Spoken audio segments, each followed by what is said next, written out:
All right, let's move on. Vinod Giri, Director General at CIABC, is joining us now to talk or throw more light on a very important development which may not have a very direct bearing as far as the stock market go, but it is very important for the economy front and of course the direction our economy is taking, integrating better with the world, and of course our ambition of the $10 trillion size of the economy in the next few years. Vinod, good afternoon. Thank you so much for your time. Now, it has been widely reported, yes, but from your vantage point and area of expertise, help us understand the recent free trade agreement which India has signed with the European bloc, access to a large market like India versus our expectations that these companies originating from these countries should invest in a wholehearted manner. How do you think we can strike a balance, or this development can strike a balance? So, first of all, before we get into the discussion on the FTA and what it can deliver for the country, we need to set the perspective right. Currently, the Indian wine market is very, very small. Just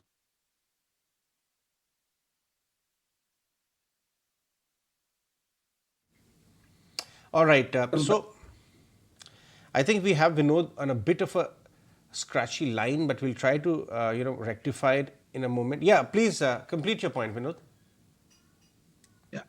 So it's to put matters in perspective. It's the wine market is much smaller compared to any other spirits or liquor market in India.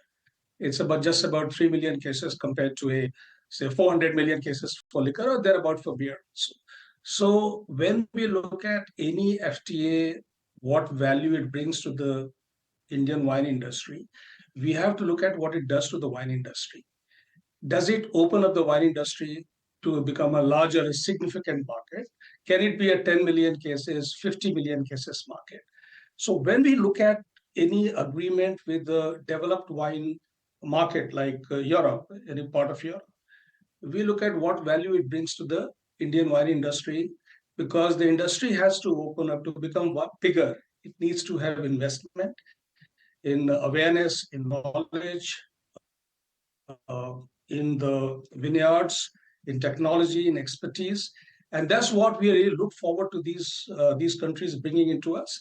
And once that happens, the Indian wine industry naturally benefits, because today we are small, we operate mostly in the value segment, and we look at creating more value opportunities, lift up the quality, create more premium in the market, and that's where we are looking at these FTAs to deliver for the industry. And to some extent, I'll just qualify your statement about the impact on the market. Going forward, there may not be an immediate impact on the winemakers in India, and some of them are, of course, public, such as Sula. But going forward, as the more value is created in the segment in the industry, I think the Indian wine industry is going to benefit. All right. Hi, Vinod. A very good afternoon. This is Shrishti also joining in. But since from the deal announcements, there's been no concession on the wines costing less than $5. Since you mentioned about Sula, so at this point in time, definitely we take your point that industry has to open up, and all these steps that the government is taking is to open up the industry. But at this point in time, do you believe there's a threat to the domestic industry and there could be some impact because of this FTA? So far, as I mentioned, the wine industry is about 3 million cases, plus minus few. Vast majority of that is in the segments, which we call the value segment, below 2,000 rupees a bottle. Nearly 85-90% of the industry sits there. Most of it is domestic. The way the FTA terms have been designed, which is below $5 at CIF value for 750 ml bottle, there is no concession on duty. Most of the industry that we are talking about falls below that. So if you do a very rough calculation, the taxes are different state to state in India. But if you use a thumb mark, it's something like, say, up to 2,000 rupees a bottle, there would be no concessions right now. So I don't think the current business of the Indian wine sector is going to be impacted much by this. Where I see the value coming in future is that as the Indian winemakers start lifting up their product quality, their prices, get into more premium segments by way of the investment coming in knowledge, investment in vineyards, the the sapling quality, then we will see them increasing the value out of their operations in future. Currently, I don't see much impact happening to the vast majority of Indian manufacturers. All right, and Vinod, the India-UK FTA is, we believe that it's a bit delayed, and the expectation about this deal signing is post the elections now. Do you believe that this move could also benefit the industry, and what are your readings and take on this one, that this is sign how the Indian markets are expected to open up further? I think the UK one is a big one in many ways. Where, first of all, I want to clarify the Indian industry is supportive of India's participation in the global trade.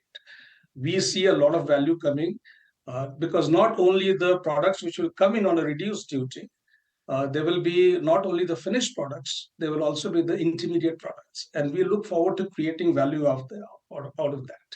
So that's part one.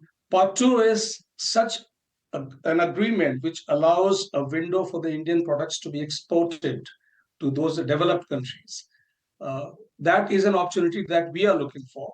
And that's where one of our major conditions have been that the agreement terms should include tariff as well as non-tariff matters.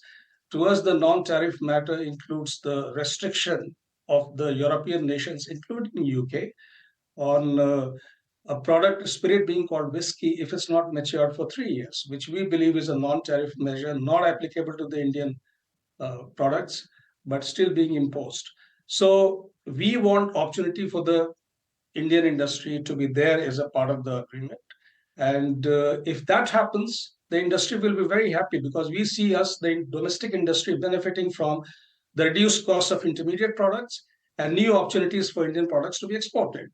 If these conditions are met, we more than welcome the FTA. Vinod, with this, we'll let you go on that. Thank you so much for joining us today on ET Now. So that was Vinod Giri of CIABC talking about how the domestic wine industry is opening up with free trade agreement signings with various nations, and UK FTA deal could be a big one. So we'll have our eyes on that. But with this, viewers, let's move on and form